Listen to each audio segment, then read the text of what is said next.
Sean Sewell with Engearment Podcast, and my colleague and good friend Wil Rickards from our Engearment team here. This is going to be a fun episode because I get to actually interview Wil about a very amazing adventure that he did, what the adventure was, why he did it, what gear he used with it, and just the hows, the whys, and everything of this amazing adventure. So welcome onto the show, Wil. Thank you. It's always good to hang out with you, Sean. I appreciate Seriously. that. Yeah. It's good mojo, Wil. So I'll try and summarize real quick what he did, and then we'll go into much detail about it.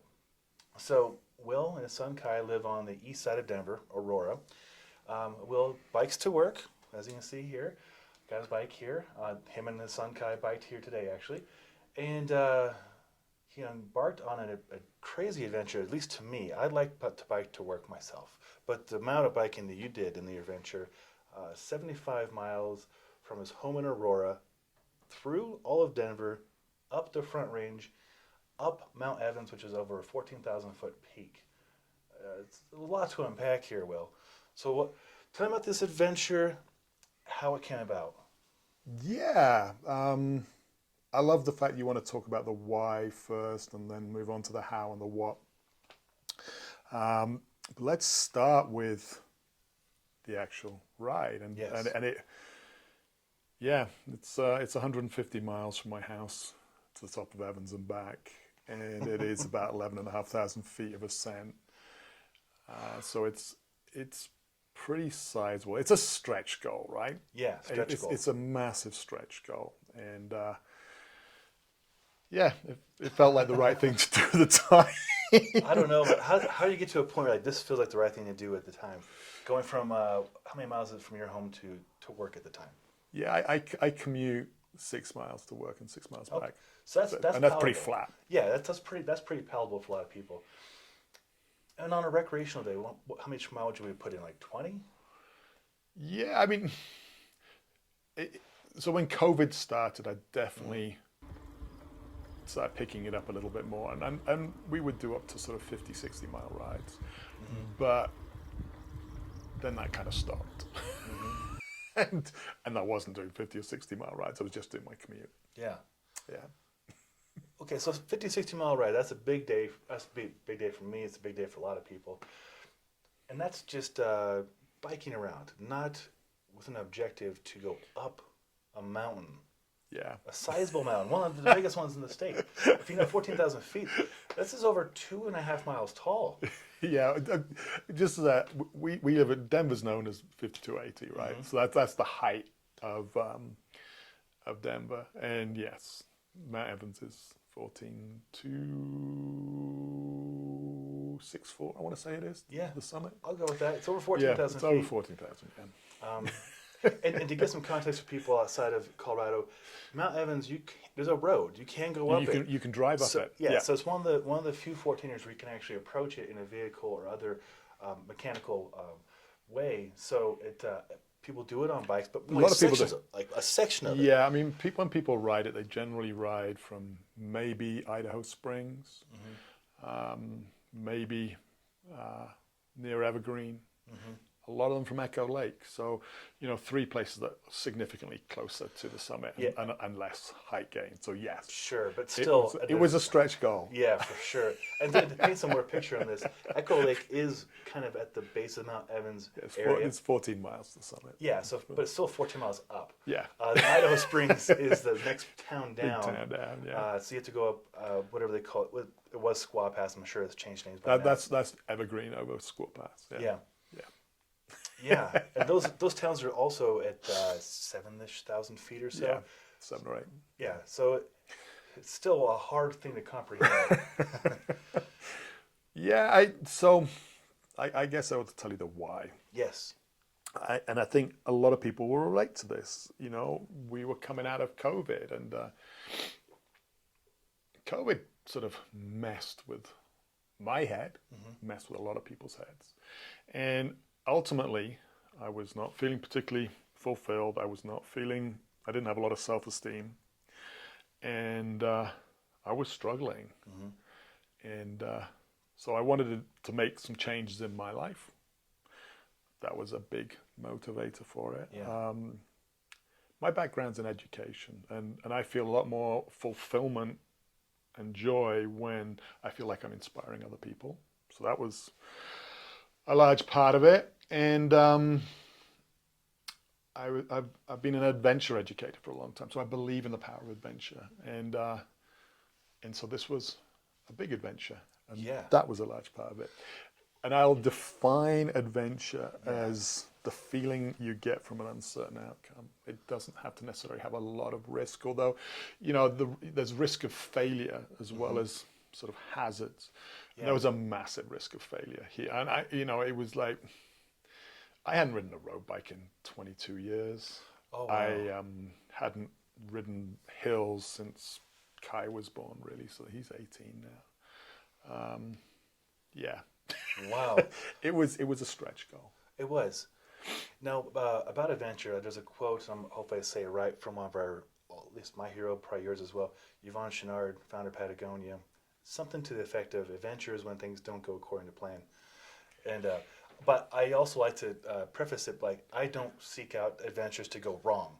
Like I plan as much as possible and try to stick to those plans and make educated decisions.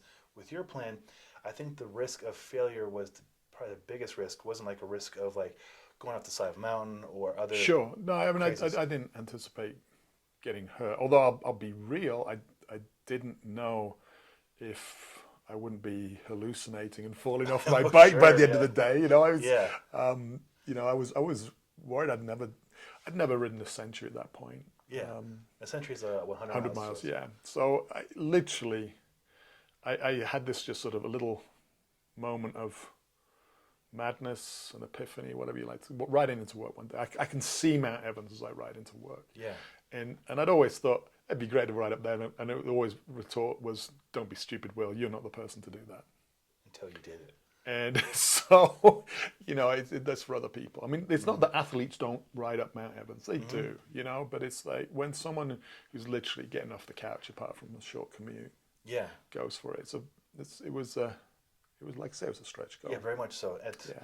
Okay, so that was the adventure. You successfully pulled it off, and there's a lot more to it than just what I said. Looking into this adventure, where does your mind go as far as training, nutrition, equipment?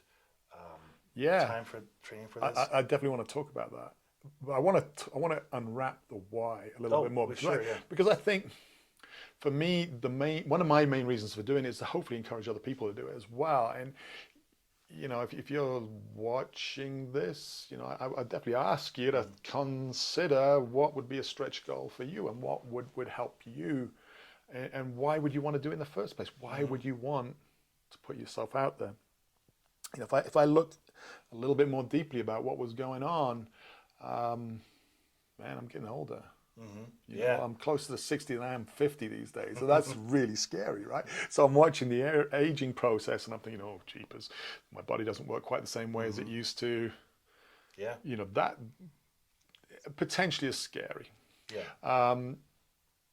Like I said, I wasn't feeling good about myself at all. Yeah. It'd been a hard few years, everyone has a life. Everyone has stuff happen in their life.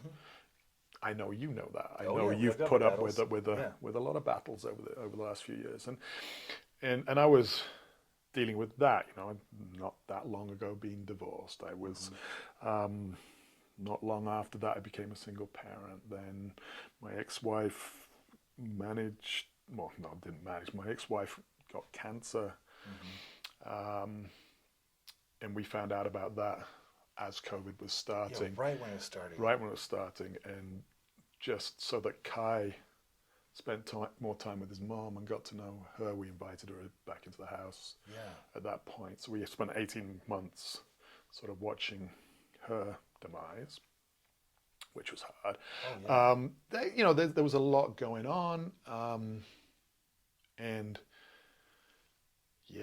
I needed to do something, right? Yeah. But let's talk about, being that single parent. It's like I've had a life of adventure. I know how I can use adventure to kickstart my life. Yeah. Normally I'd run away. Yeah. Right? That was my past habit. I would just run away. I'd go somewhere remote and wild and find myself again and then reemerge Yeah. found, right? I can't do that anymore. So, whatever adventure I did had to be close to home. It had to be something that did not include an extended period of time. Yeah, you don't have to go to Kilimanjaro on Yeah, this I couldn't. adventure. Yeah, I couldn't. So that moment where, things catalyzed, it was a recognition that this is a stupid stretch goal, but I can work towards it on a daily basis Yeah. and just prepare for it. And I think that was a huge recognition, because most of my adventures in the past have been let's run away to Nepal and live there for as long as you can do, or whatever. You know what I mean? There's been adventures in the past, but I could not do that. Yeah. I could not leave my son home alone for an extended period of time. I was very respectable. And to give some more background on Will, he has been a world traveler and lived in Nepal, and there's a lot of fun stories Will has. But going to do that kind of adventure, that escapism in some ways, was not an option. Not You an gotta option. Find something local that's within a day that you can do.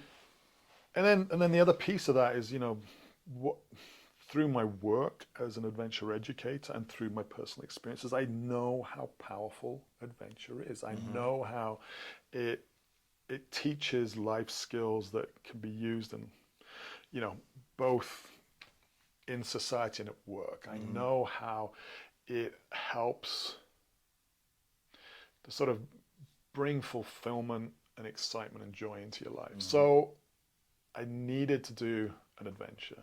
I knew that, when I'm feeling low self-esteem, adventure's the quickest way for me to develop resilience. Yeah, I think it's relatable for a lot of people watching this. Yeah, totally. And so it's like I just needed a quick shot of something that just got me up and running again. And so that decision literally was that quick. Were you biking towards Mount I Evans? was biking towards Mount Evans. Yeah. And I was just thinking, enough excuses. Yeah. It was literally that. It's enough excuses. Wow. And I had 2 months. Yeah. Because basically it was, I saw it, and I think the next day or the day after, I went for a 40-mile ride with Kai, just to sort of think, is this right? And it's like, yeah, do it. And then the journey began. So then we get on to the how, right? Oh, sure. And as I said, I was pretty much on the couch. Yeah. When at this point, and I had 2 months to get ready to do something. Yeah, from couch to this, and also going through a lot as a caretaker, single father, so much going on in your plate. And I love that you had that epiphany, and I'm sure it's relatable to a lot of people. That epiphany, like, oh yeah, okay, and then you do a little practice run with Kai, your son, and get a feel for it, and then you reverse engineer it, or do you look at it like that old saying, "How do you eat an elephant? One piece at a time," right? Well, I think you're absolutely right with the planning piece, right? You planning makes something easy. You don't have to follow a plan just because you create it. But you kind of want to have a plan, so you've got a direction, and having a big goal. Like you say, you do break it down into small parts. And I broke it into 4 major parts. I kind of wanted to make sure that, one, I could spend a long time in the saddle, and also had the mental fortitude to keep on pushing when things were not comfortable. Yeah, the fortitude, for sure. I, 2, wanted to make sure that I got the nutrition and the hydration down. Yes. That was pretty huge. 3, I wanted to make sure I could do hills and function at altitude. So Which is a very real thing. Yeah. I mean, there's a big difference between climbing a hill at 5,000 feet and climbing a hill at 14,000 feet. Yeah. And so you've got to be prepared for that. And 4,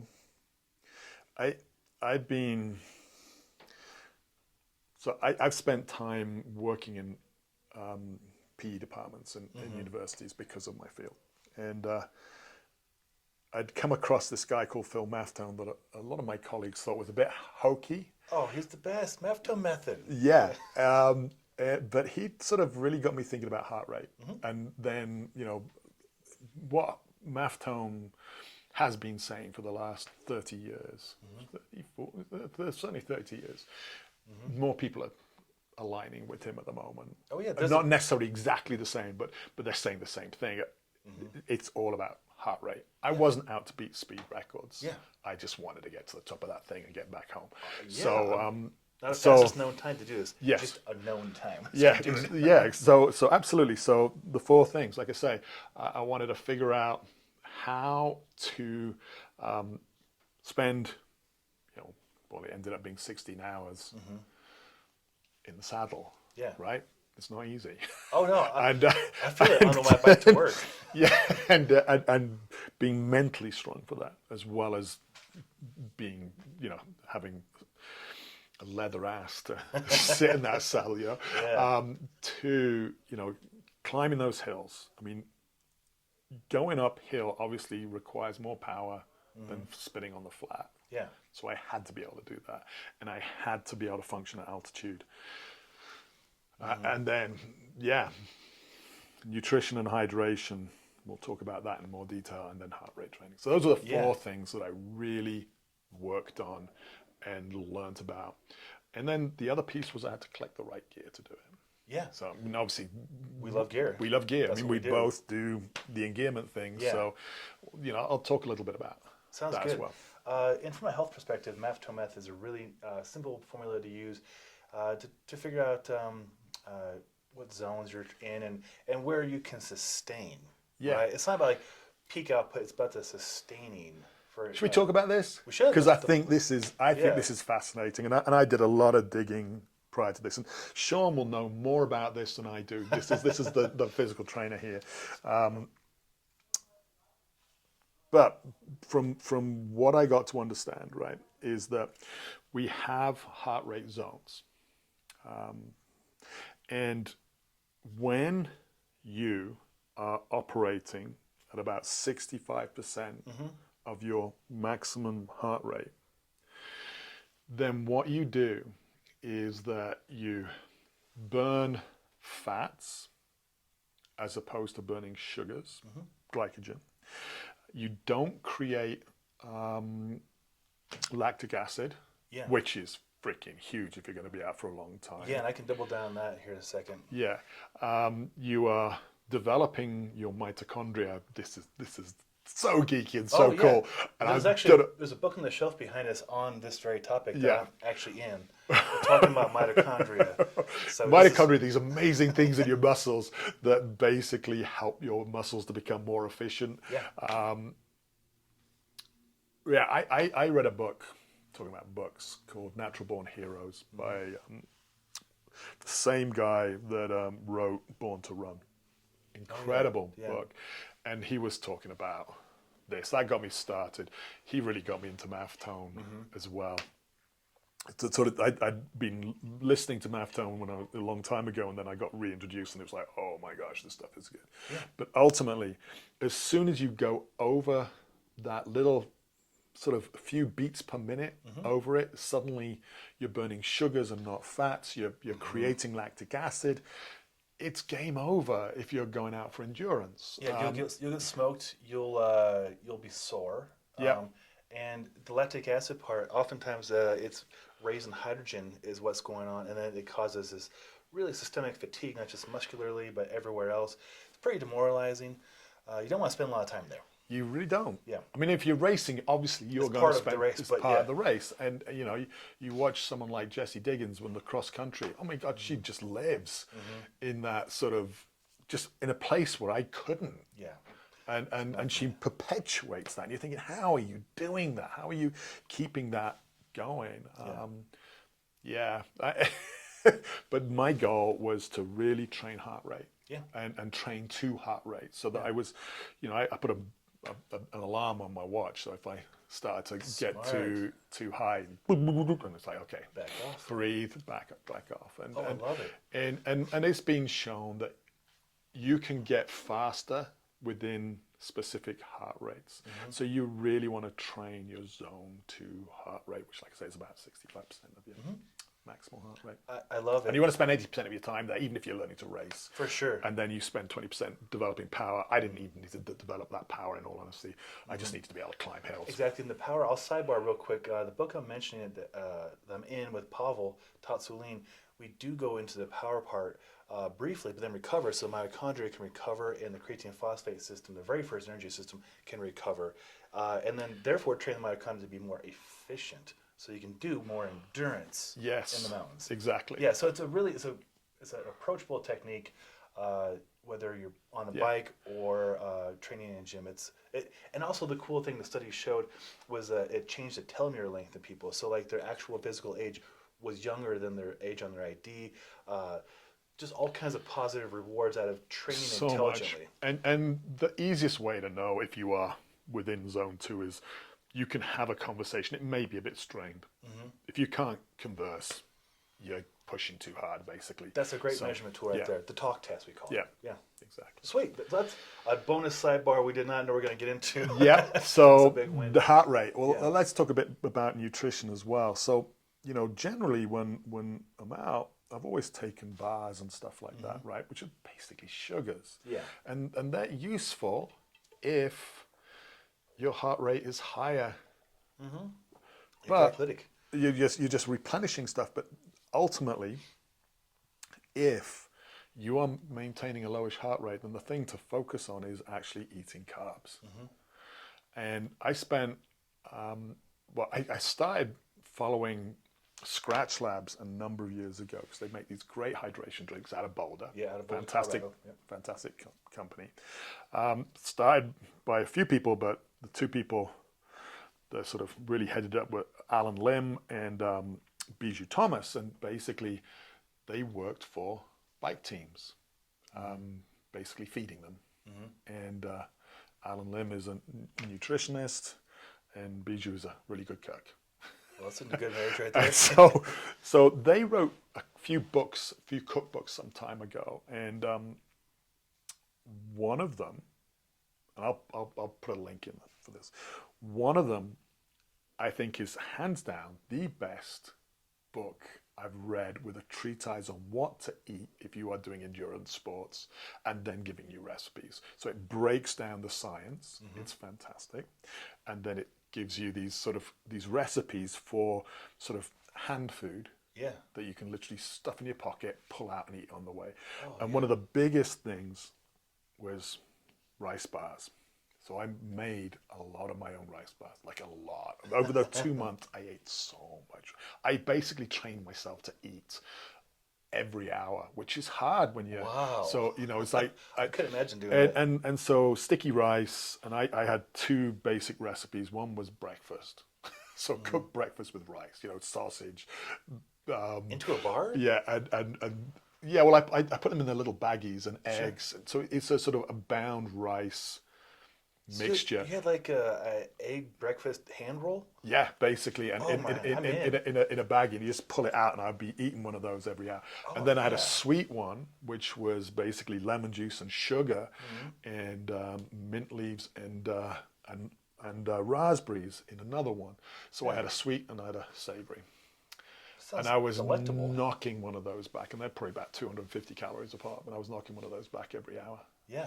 And when we were sort of figuring this out, we went and chatted with Alan Lim at Skratch Labs and interviewed him, and got sort of finding out what he thought, and what his advice was. And yeah, it was a lot of what he'd written about, but it was really fun. And it was a good time chatting with him. I bet. Our engearment is a way in to so many things, right? Yeah, it is. So we interviewed him, and hopefully we'll get that out at sometime soon as well. Cool. Well, then we'll link to that as well, so you guys can benefit from that.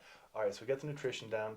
I love the breakfast rice bar idea. I'm gonna have to make. Yeah, I'll get you a recipe, and I'll bring some over one day when we're out. It's so good. When we're out skinning, it's just like, because they're fantastic. They really are fantastic. They're nice to mix up from the bars we usually eat. Yeah. Oh, it's so much better.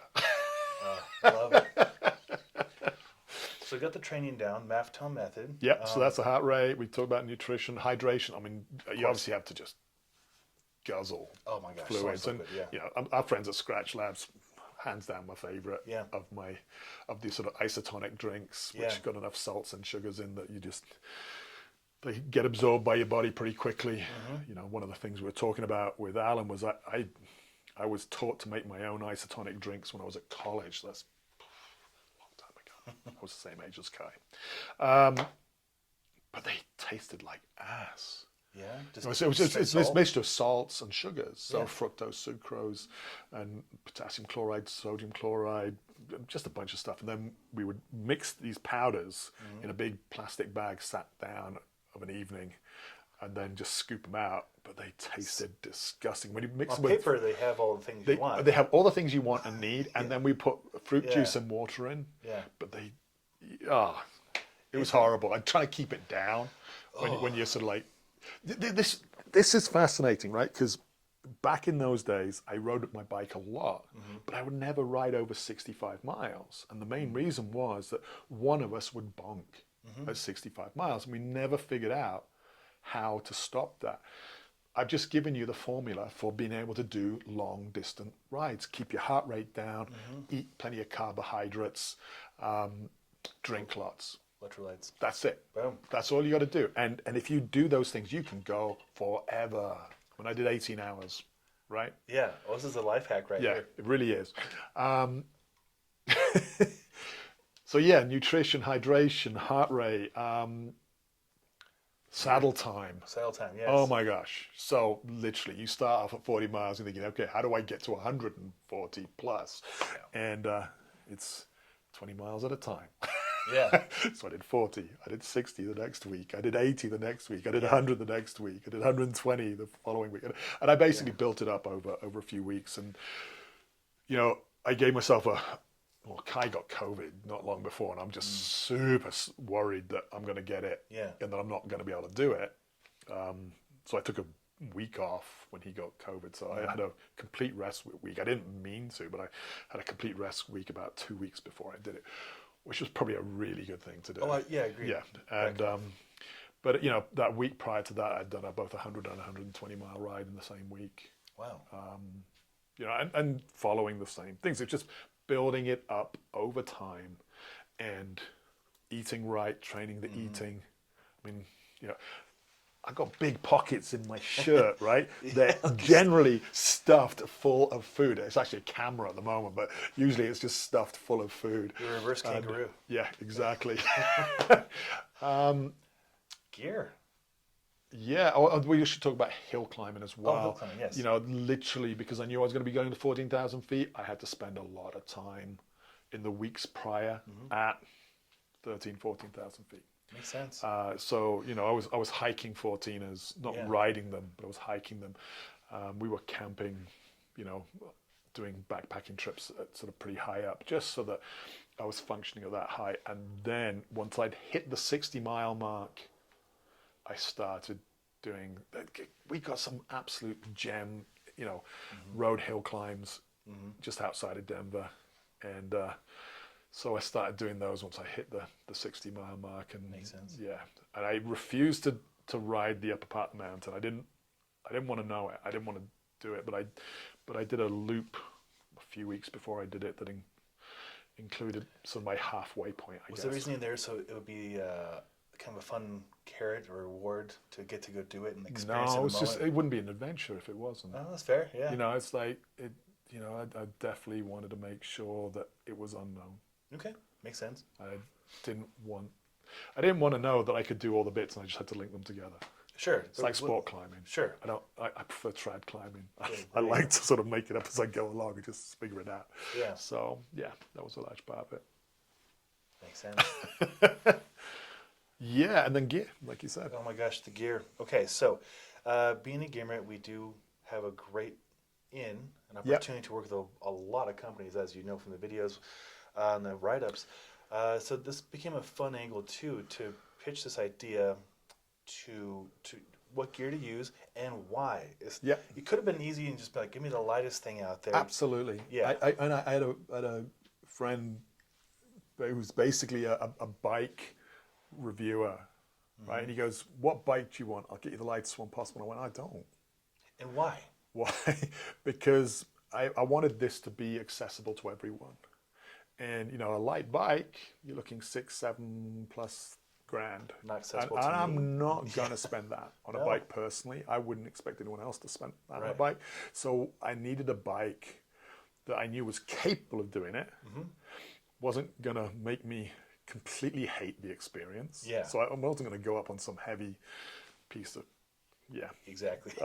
but I wanted to come in at a price point that I thought, was accessible to most people. I love that. Yeah. Being an educator and a person who wants to inspire people, I love your approach of making it palatable. Yeah, and I'm not saying the bike was cheap, but it was probably nearly half the price of anything comparable. Wow. So it was good. So I reached out to a company called Triban. To Decathlon, sorry. Decathlon owns the Triban brand. Decathlon's a French big store. Good Yeah. company. Yeah. There's a And pretty wide range of stuff. they got a really good sort of sustainability sort of piece and a really good sort of accessibility piece.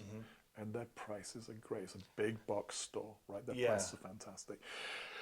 And the bike I got was Triban's RC 520s right here. This is the one that took me up to the top of Mount Evans, and it currently costs about $1,400. It's not cheap, but anything with the same group set, you're looking at $2,000 and up. So big difference in pricing.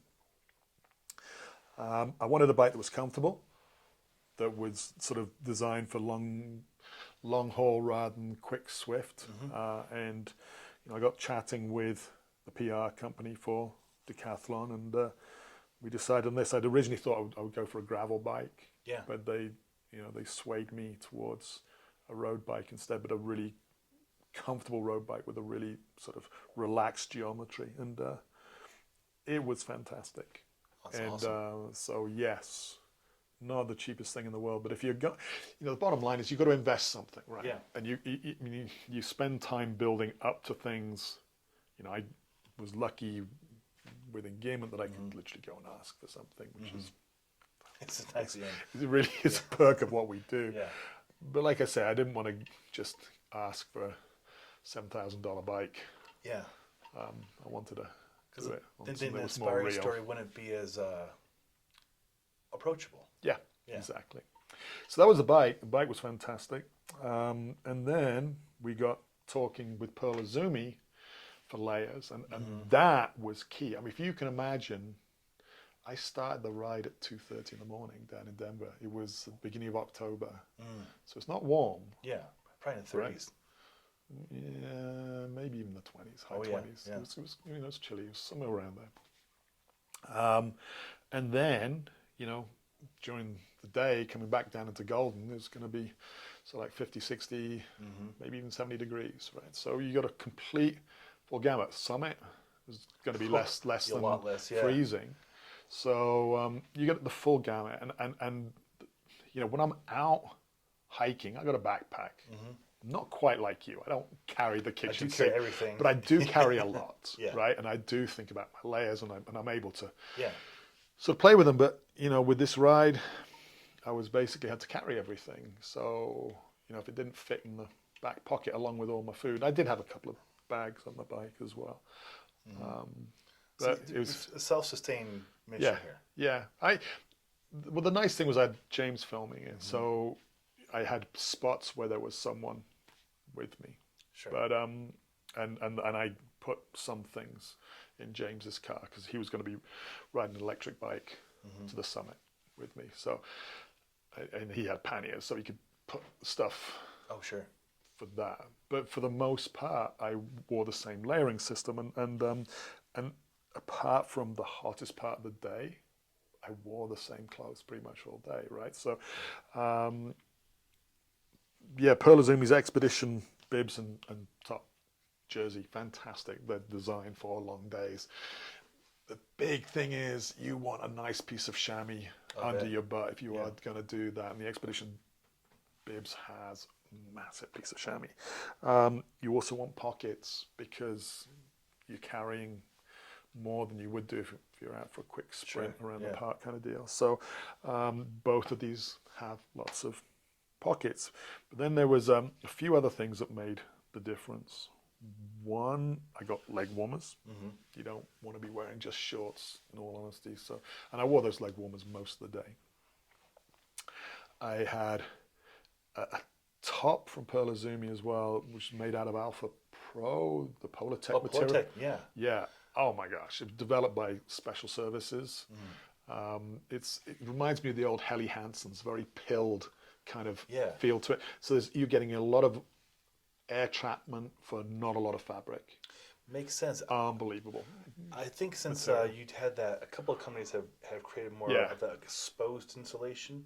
So there's a face fabric, then there's like this octa yarn kind of thing, and then there's not another face fabric. So you're saving the weight, and then the breathability is there, but still functions. That was fantastic. Yeah. And I also had that in my gloves, Polartec, the Alpha Pro in the back of the gloves, which was again made a big difference. So a really lightweight pair of gloves. I really was not expecting them to be functioning at the top. They were fantastic. And then we used the Barrier Pro jacket. This guy, really small, absolutely amazing. One, high vis fabric without looking like you're going to work. You know, it's not neon. Also, I love this. Packs down to nothing. I was really wondering should I be wearing this on the top of Mount Evans in case it either snowed or rained. It's that time of year. And it was amazing. Oh, nice. It was absolutely amazing. And I rode through a massive storm. Yeah. And it still kept me dry. Wow. So big thumbs up with that. Stuffable and everything. Yeah. Then I wore gravel shoes. Gravel shoes are like a road shoe without having to deal with not having anything to walk on. You know, a road shoe, you can't just walk around. Yeah. And I knew I was going to be out of the saddle and walking around a bunch, so I wanted a gravel shoe. That was fantastic. Then I had a helmet by Sena that's got both a this is really remarkable. it's got headphones and a microphone in it. There was large parts of the day when I was alone. Yeah. And it was nice to listen to music or a podcast. Yeah. I was riding down into Golden, this big steep hill. A friend of mine always rides up it. So I called him. Yeah. And he's going, "Where are you?" I said, "I'm coming down past Mother Cabrini's shrine." He says, "What you doing talking to me on the phone coming down there?" I said, "I'm not holding on to anything. I'm just chatting with you."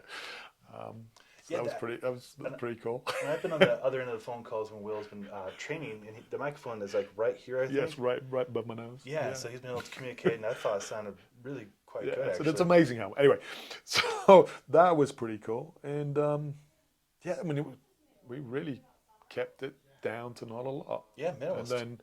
And then, you know, I did take a full down suit with me, put it in James' car. I really thought I was going to get cramps when I eventually got to Echo Lake. It had been cold all morning. You know, I'd been through the night all morning, and I was wondering if I was going to be able to make it based on cold cramps coming on. Sure, and got dressed up, walked around for 20 minutes, and they disappeared. Nice. So that was freaking awesome.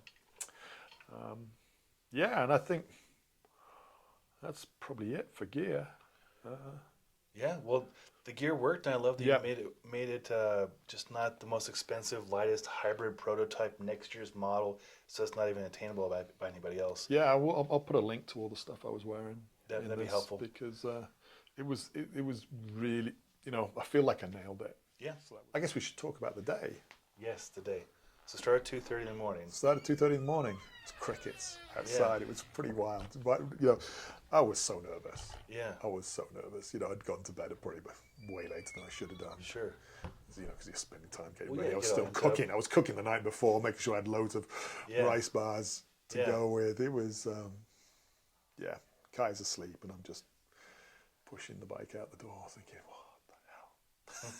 What's about to happen? But oh my gosh, I mean, it was amazing. Sort of riding through Denver at night. Mm-hmm. You don't see a soul. It's just unbelievably quiet. Yeah. Obviously had lights. I tend to have two front and two back, one to see and one to be seen. That's I like that's that. my sort of thinking. And I have a light on my helmet, a light on the bike, and then two on the front. So, yeah. So that was wild. There was, coming down past the Platte, there was wildcats screeching. I was thinking that sounded like a really big cat, and we got to see all kinds of wildlife. And I'd be stopping every hour and just forcing food down my throat. Mm-hmm. And I got up to Morrison at about 4:30, I guess. Well, I made it to Morrison. Just eaten another rice bar, and all I can see in front of me is hills. So you covered from Aurora to Morrison in 2 hours. 2 hours, yeah. Yeah. And then, which is not fast by any means. It's just it's chill, but it was in the dark. Yeah. And then at Morrison I was starting to get little. With the cloud, with the sky, you could sort of see all the cloud, and I was just thinking, am I going to get the day that I want to? It was still pretty nervous. And then 2 hours of climbing the hill up to Bergen Park, which was, again, it's a beautiful ride, especially when there's not a lot of traffic. Yeah. It's gorgeous. And met James at Bergen Park and drank coffee with him. And then so we left Bergen Park, the sun rose, and it was just gorgeous. That whole stretch headed up, off the Evergreen Parkway, climbing up towards Echo Lake was Very just pretty. stunning. And it was that time of year, the leaves were changing. Oh, it was just gorgeous. And like I say, the sun rise behind. And I was just grinding uphill. But at that point, James was sort of passing me and filming, and then I'd go off in front, and then he'd pass me and film. And so it's just having someone to sort of talk to occasionally was really nice, because the first bit had been solely alone, obviously. And then you get to that little summit, and then you drop down to Echo Lake. So it's really nice to get a break from climbing. Yeah, I bet. Yeah. So I've been climbing for a long time at that point, and so like I say, Echo Lake had half an hour of just wandering around with a down suit on, just to make sure that I kept the cramps at bay. And then once James had assembled his bike, we went up that top section. The beautiful thing is the road was closed. It was the first day it was closed for the season. Oh, score. Which is no part of the other reason. cars. So no cars. There was a few cars because they're working up there. Sure. But that road is, it's beautiful because you're up in the Alpine before too long. Yeah. But it's so in such bad condition. There's big Scary. holes Yeah. everywhere. And I was really thinking, I wish I'd had a change of wheels, for that section. Yeah, but pretty I rugged. kept on my road wheels. The bottom line is, I wasn't sure if I'd be able to do it. Yeah. Right? But the feeding, the hydration, I didn't have a single mood swing all day. I didn't feel tired all day. Wow. I just kept this steady pace up there, and it was just fantastic. Now, the top bit, did I need rests every now and again? For sure I did. It's not like I was a spring chicken at that point. Sure. But we're looking around, and it's beautiful, but there's some massive dark clouds around. It's looking like snow. Alpine with us happening. Yeah, it was a little bit dubious. And when we got up to Summit Lake, there was ice on the road, and it was only going to be worse for that final 1,000 feet. So we called it Summit Lake, and I was expecting to feel bad about that, but I don't. It was the smart choice, and It's an obvious choice too. yeah. But sometimes, when you're doing something that big, You're like, I want to push through. You push through because no good comes from that. Yeah, I know, but it's a reality, right? Yeah. And I called it, and I'm glad I called it. And we spent a little bit of time at Summit Lake, and it's a beautiful spot up there. Yeah, it really is. It's really gorgeous. Oh, fuck. Right. Time to go pee. I know, me too. Nice. I am so stoked on that. And then turned around and started. Repeated the process Back, backwards. so, yeah, but at least it's mainly downhill coming back home, Sure. right? But it's still, you're hanging on your brakes, and yeah, it's not, yeah. So we managed to avoid most of the ice. It wasn't too bad where we got to. Yeah, that whole ride down through the Alpine was just wild. It's gorgeous. And then James went on his way, and I was back alone again for the next section. And that's when I was really glad of the helmet and chatting with people. It was really neat. That ride, it was actually, there'd been some rain.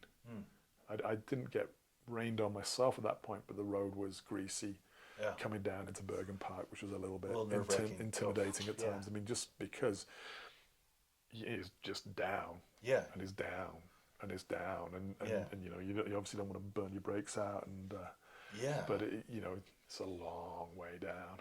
But then we got down to the Parkway, and the road had dried off, so it was just sort of patches of rain. Then there was a section I was worried about going. You know, by the bison herd. Oh yeah. You have to climb again. Yeah. And I was just thinking, am I going to be able to? Am I going to have any juice in the tank? Right. You know what I mean? Yeah. But it was fine, and then that downhill into Golden was just fantastic. You know, it was Are you doing this like?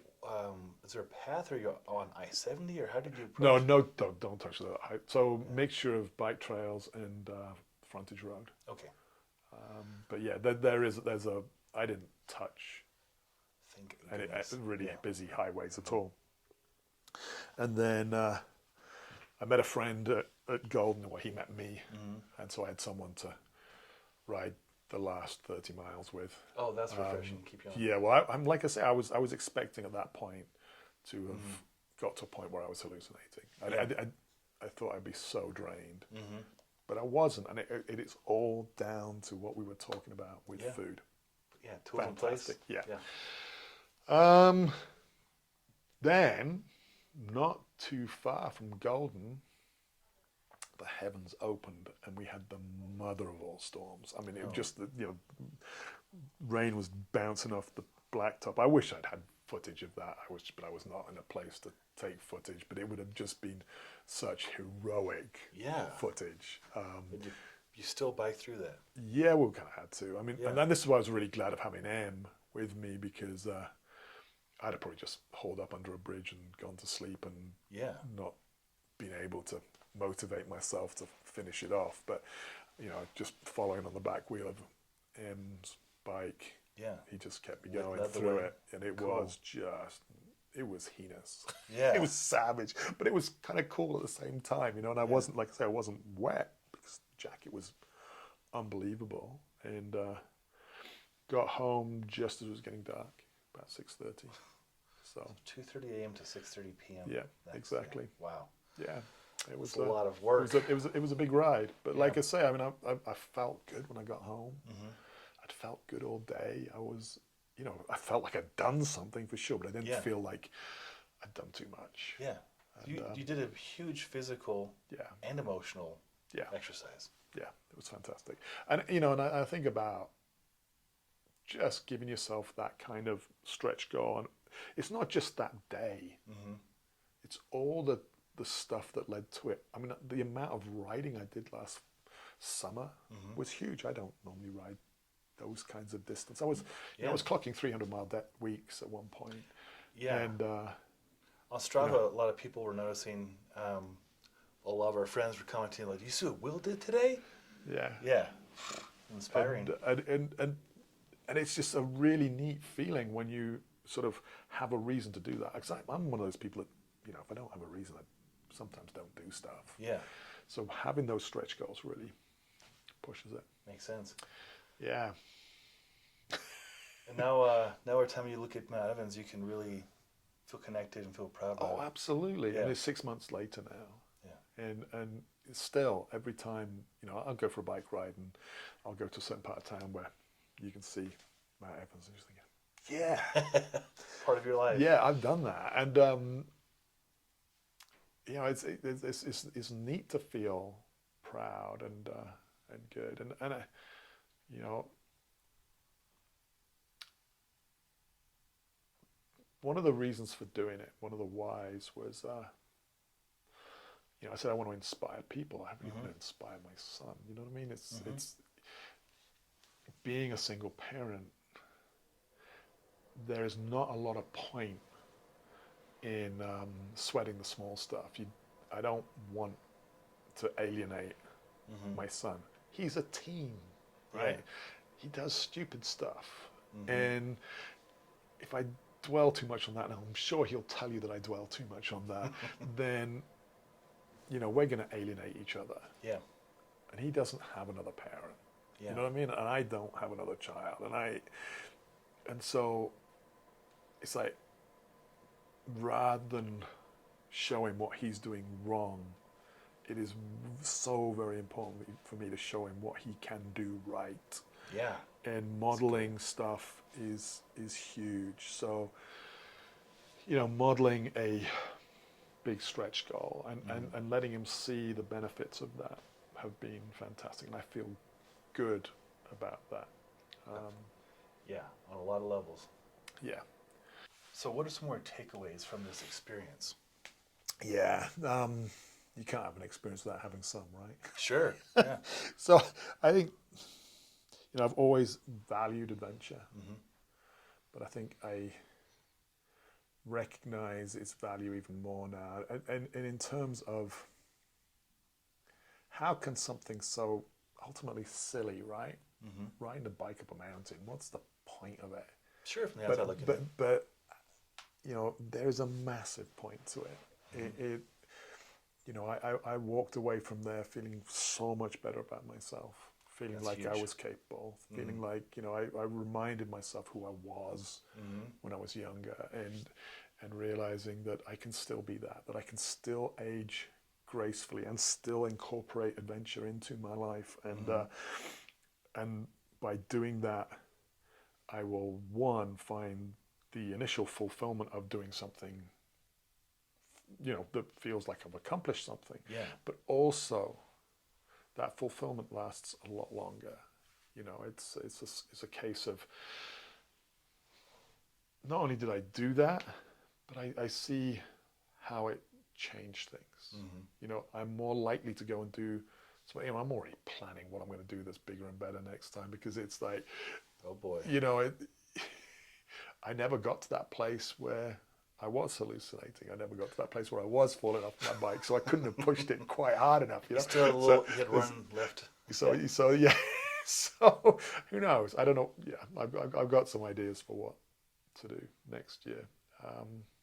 That's exciting. But the fact that you can age gracefully and still have adventures, and you need to have adventures, I think that's a large part of it. That's a good takeaway. You know, realizing that I am capable of stuff. That's Very empowering. You know, I feel like, you know, I was stuck at work. I wasn't really achieving anything at work, and I was, you know, I've often measured myself by what I produce at work. Sure, right? And most people do. yeah, and I wasn't producing anything of value. I didn't think, and consequently, I did not feel good about myself. So I think, you know, it's really important, if you're not finding that fulfillment somewhere, to find it some place in your life. And yeah, this was good for doing that. That's incredible. Yeah, and I'm that much more motivated now to share this sort of message that adventure is important, and to break it down why it's important. And if anyone wants to have a conversation about that, feel free to reach out, because I do think it's important. I'll plug my website. How about that? Yeah, where can people find you, Will? Yeah, wherethefruitis.com. As Mark Twain said, why not go out on a limb? That's where the fruit is. So wherethefruitis.com, and Will with one L at wherethefruitis.com. There's an email address. It's a fun website too, full of stories much like this as well. And one of the takeaways that I have, being your friend and getting to see this from the outside and then now get to talk to you about it, is you being a leader and a teacher in this life project you did here. You made it super approachable. You made it local. You made it somewhat affordable, right? So it wasn't like Will went to Everest and it took grants and $10,000 to raise more than that. Yeah. Or like somebody went to Finland for a heli ski trip. That was their adventure. No, you literally took his bicycle, budget-friendly bicycle, at that up a place you can see from his house. But it's not an easy adventure, and along the way, learned so much. And teaching his son Kai what a person can do at whatever age is very inspiring. So hats off to you, man. Thanks, I appreciate that. Absolutely. I think it's important. It's very important stuff, yeah. And yeah, you don't have to go far No. to have an adventure. I always tell people you have an adventure in your own bathroom if you want to. And like I say, it's all about the feeling you get from an uncertain outcome. Yeah. I don't know what uncertainty you experience in your bathroom, but Yeah. you can definitely have one. For sure. Yeah, so it makes it much more approachable for people who don't have potentially the resources or location or the time. Adventures out there if you make it. Yeah, and I think that's really key. Yeah. So thank you. Thank you, Will. Thanks for having me on. My pleasure. I'll put the link below so you can learn more about Will, and then we'll put links below for all the gear that he's using and used in the test here. And he's got a plethora of other reviews and videos on YouTube on our Engearment channel. Just a wealth of information. Hence his nickname, the Professor. Good stuff. Sweet. Thanks. We did it. We did it.